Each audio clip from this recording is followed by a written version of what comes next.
is a cozy evening here in the economic capital, Douala. Hope you all are having a great time. I welcome you all to the 8 p.m. Bilingual newscast here on Spectrum Television.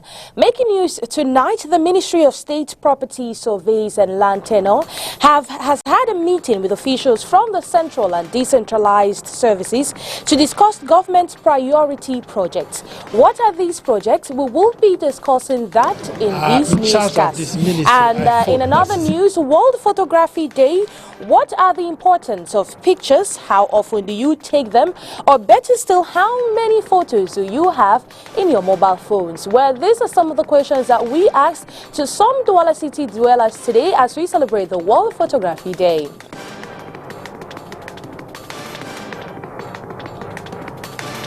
Good evening, ladies and gentlemen. If you're just joining us, it is the 8 p.m. Bilingual newscast here on Spectrum Television.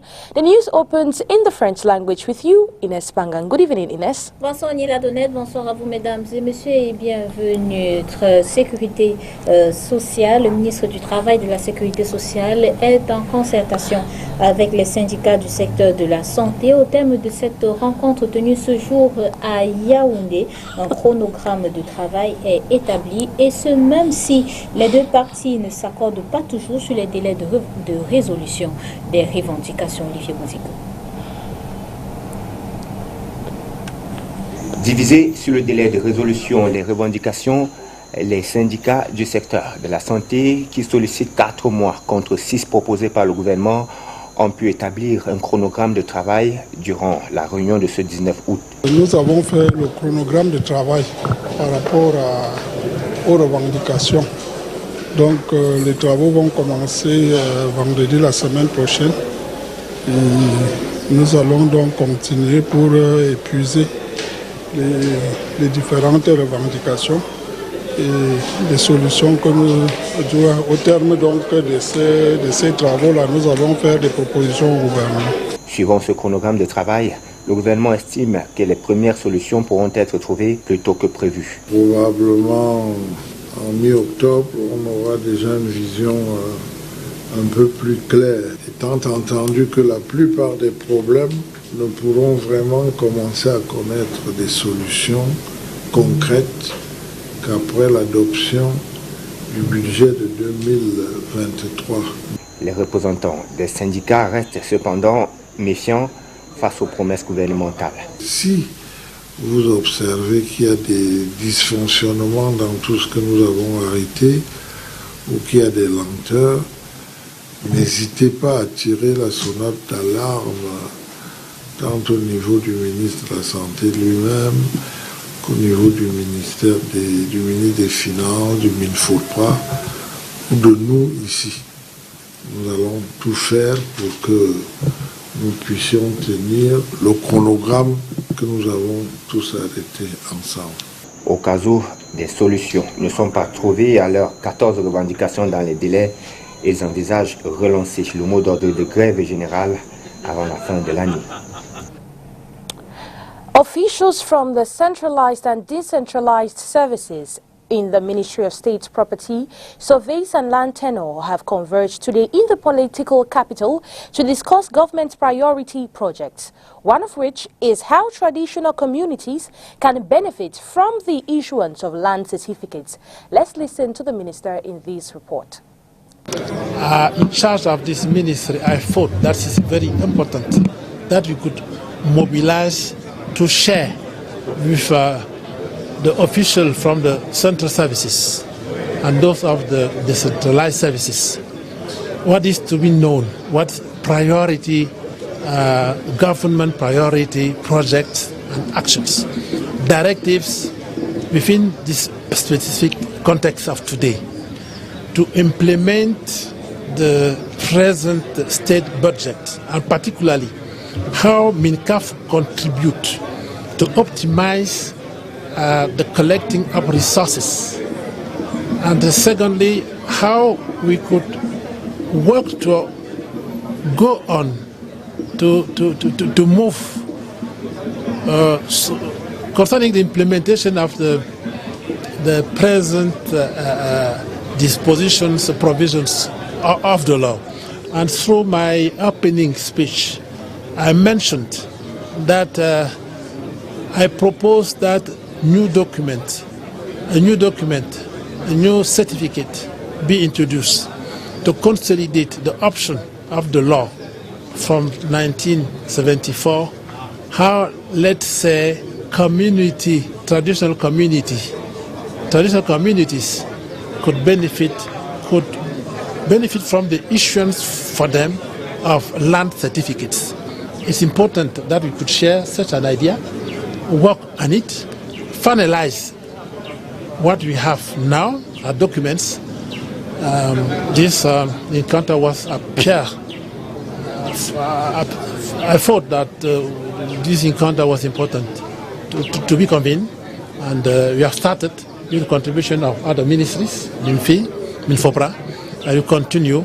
In the next days, the results will be, let's say, transferred through a new circular, will give more precisions concerning the innovations in this domain.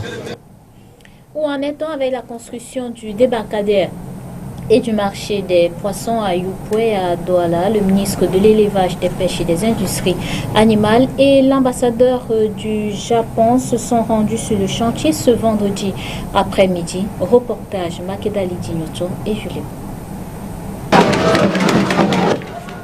Le ministre de l'Élevage, des Pêches et des Industries animales et l'ambassadeur du Japon au Cameroun ont effectué ce vendredi 19 août une descente sur le site de construction du marché de poissons de Yopoué à Douala.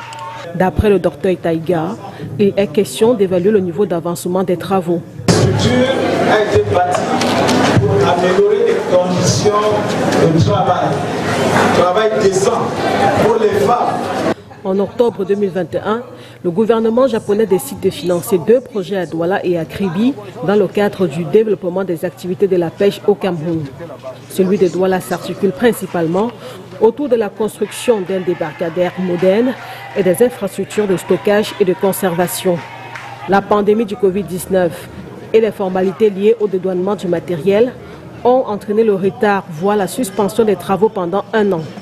Ce don de l'Agence de coopération internationale japonaise, qui s'élève à près de 7 milliards de francs CFA, vise à améliorer les conditions de travail des différents acteurs de la pêche artisanale.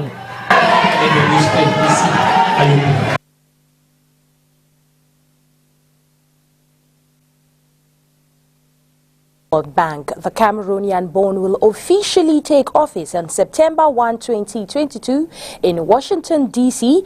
and will also hold the post of Secretary General. She joined the World Bank in 2000 as an education specialist and has since held senior positions in various countries. Before her new assignment, Mercy served as country director for South Caucasus in Europe and Central Asian region. She has also served as a World Bank country manager for Burundi as well as for Burkina Faso. Tambo Miang holds a PhD in economics from the University of London. She was a research fellow at the Institute of Development Studies at the University of Sussex. We now talk another thing. We move over to education, where barely a fortnight to the new school year, the governor of the littoral region, Samuel Dieudonné Ivaha Dubois, has convened a press conference to shed light on drug abuse, armed banditry and other aspects that hamper young Cameroonians from taking the academic business serious. Josephine Binti tells us more in this report.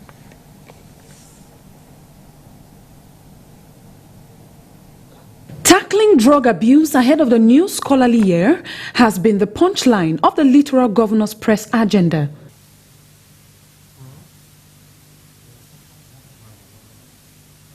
By the health minister or the world of trade, they are asking us to give strength to the collaborators to fight very well and efficiently in the field. So we are just giving this information that we got from Yaoundé to those level of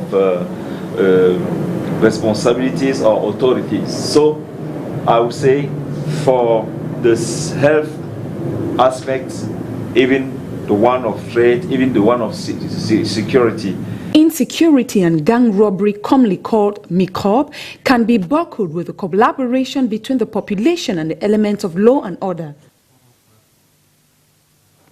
The microbes are coming back again here in Douala. I'm saying that they are coming, but the problem is also the one of the behavior of the populations. When those youths are beginning to make what they are doing, please just take your phone and call. Before 10 minutes, the element will be around. And we caught some of them here in Douala. You can go to New Bell prison. We'll see that some of them are there. 15 days. Sometimes you multiply it by 2. This is a synopsis of the just-ended governor's office held in Yaoundé, which witnessed the attendance of governors from all 10 regions. The new academic year is around the corner, and the welfare and security of students in its area of command is key. Rappelez-vous, dans la nuit du 14 au 15 juin dernier, le directeur de la programmation des investissements publics au ministère de l'économie, de la planification et de l'aménagement du territoire est agressé à son domicile et laissé pour mort par ses bourreaux. Eh bien, les agresseurs de Jean-Sylvain Vondos sont présentés à la presse ce jour à Yaoundé. Il s'agit d'un gang de 10 personnes lourdement armées. Des détails dans cet élément. Au 15 juin 2022, des individus lourdement armés ont fait irruption au domicile de M. Vondo Jean-Sylvain, directeur de la programmation des investissements publics au ministère de l'économie, du plan et de l'aménagement.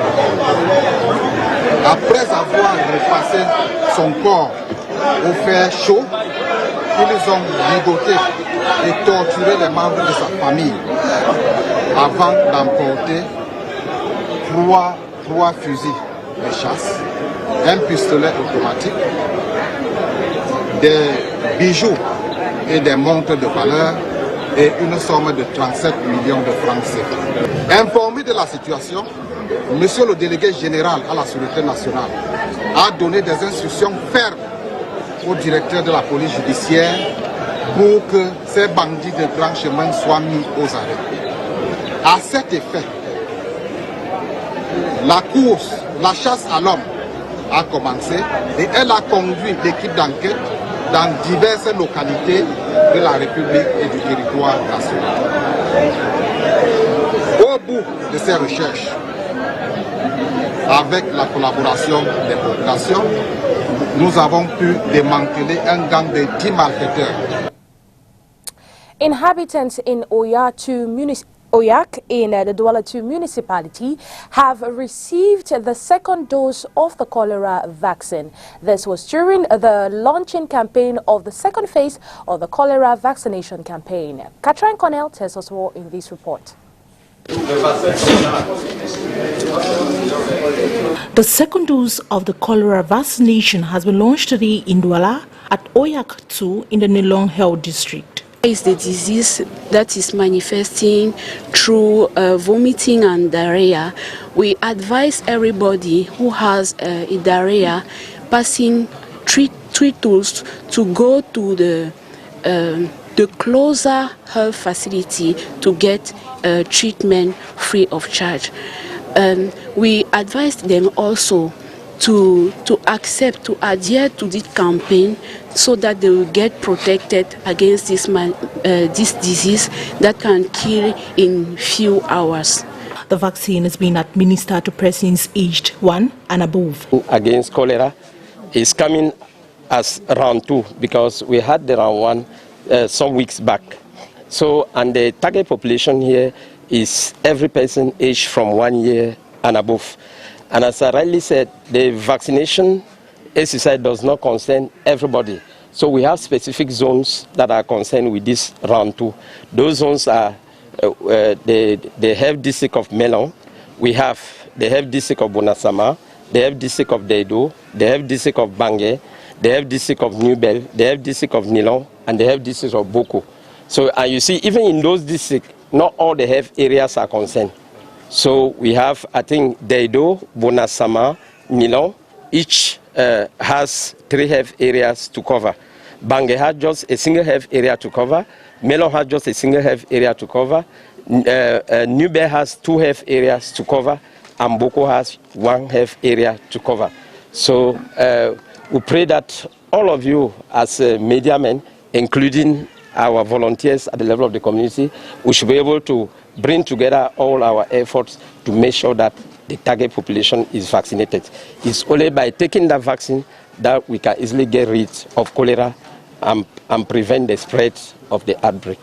The campaign, which kickstarts today, will end on August 25, 2022. Figures from the Public Health Ministry in April this year shows that more than 46,000 cases have been reported since the outbreak of the epidemic. 685 artistes, musiciens, producteurs et éditeurs de musique reçoivent plus de 340 millions de francs CFA. C'est dans le cadre de l'apurement de la première partie des aérés des droits d'auteur et droits voisins affiliés à la CMC et à la SOCAM, dont les œuvres ont été exploitées sur la période 2005-2009. Reportage. Je suis très fâché. D'une part, ceux qui sont mécontents et qui le manifestent. Je suis étonné qu'on dise qu'on a eu 1 milliard et tout de recouvrement forcé. Et dans le recouvrement forcé où j'étais l'acteur, puisque c'est moi qui ai amené mon équipe de 15 personnes sur la pluie. Et on quittait à 3 h du matin.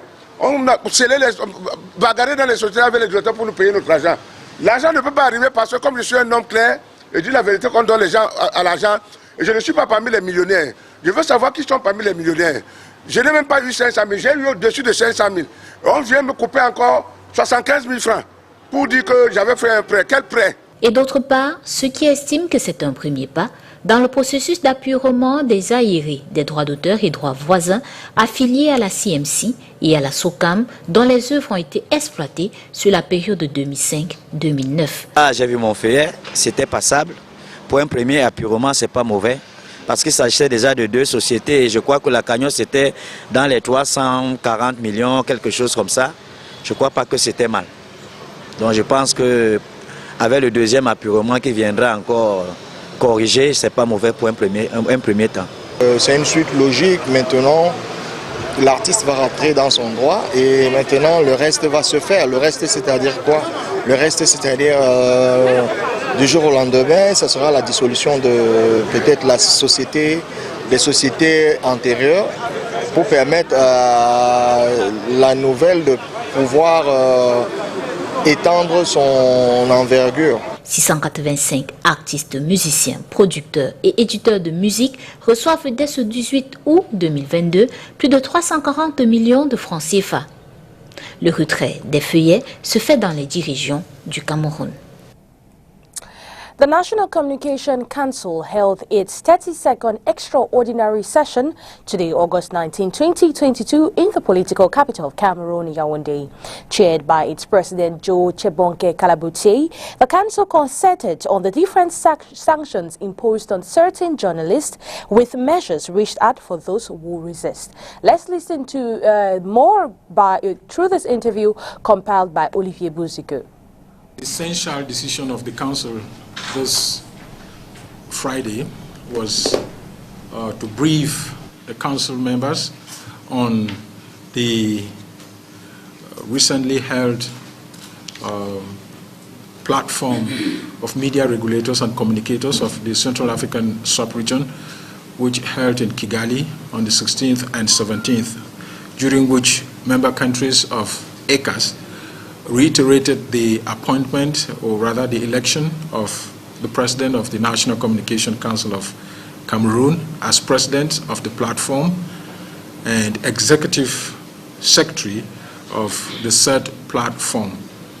We also designated the Secretary General unanimously as the coordinator of the Secretariat, Executive Secretariat of the newly created platform of ECAS. Besides, we decided to deliberate on a number of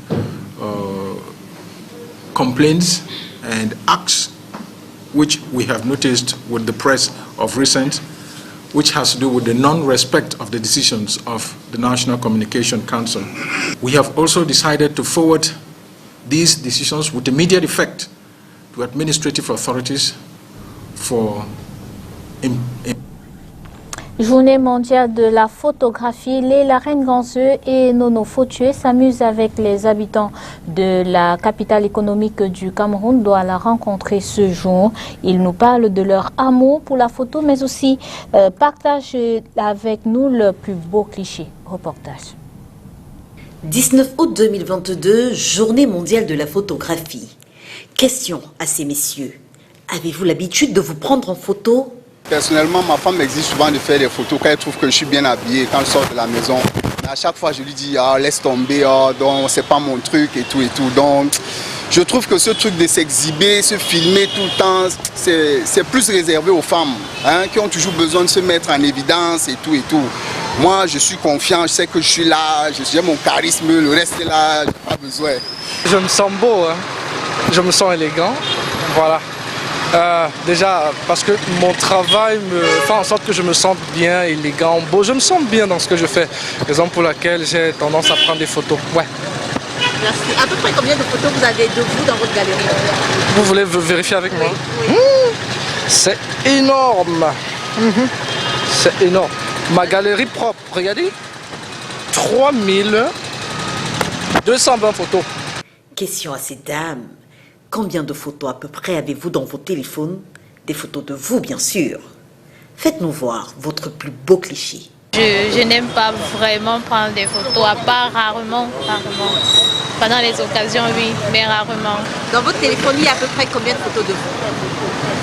Il y a à peine 40 photos. J'ai l'habitude de me prendre en photo. Qu'est-ce qui vous motive à le faire?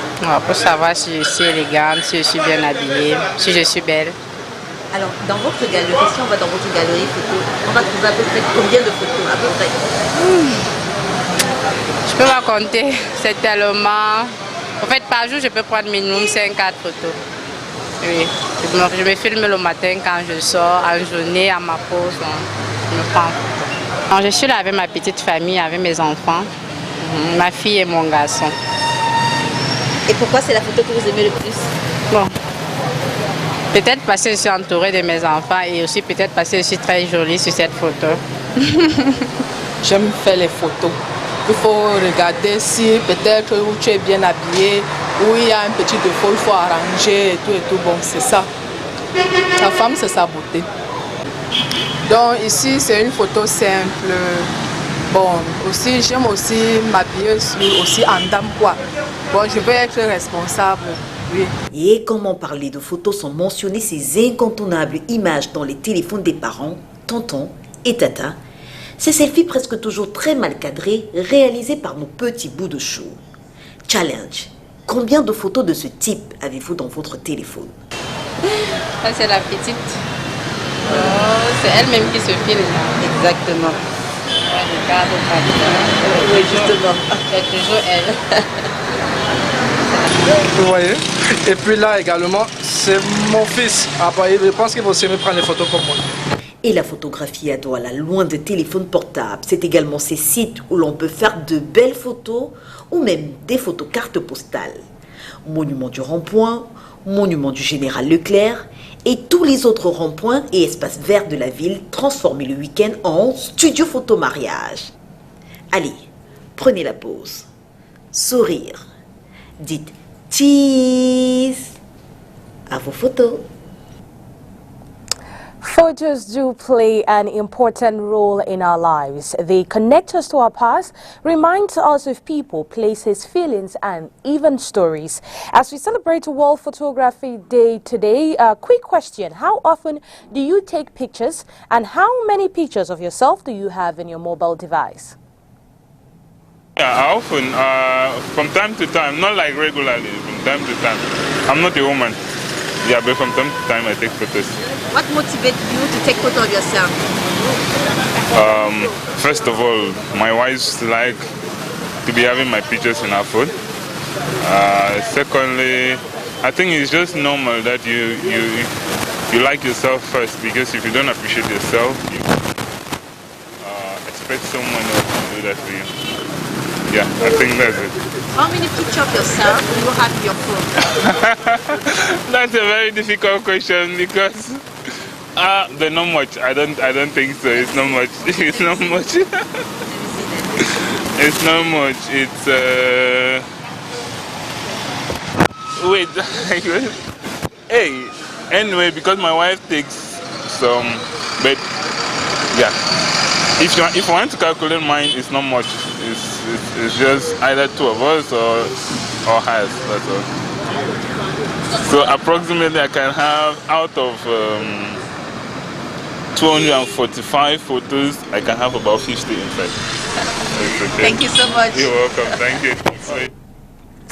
Now, that report puts an end to the 8 p.m. Bilingual newscast here in Spectrum Television.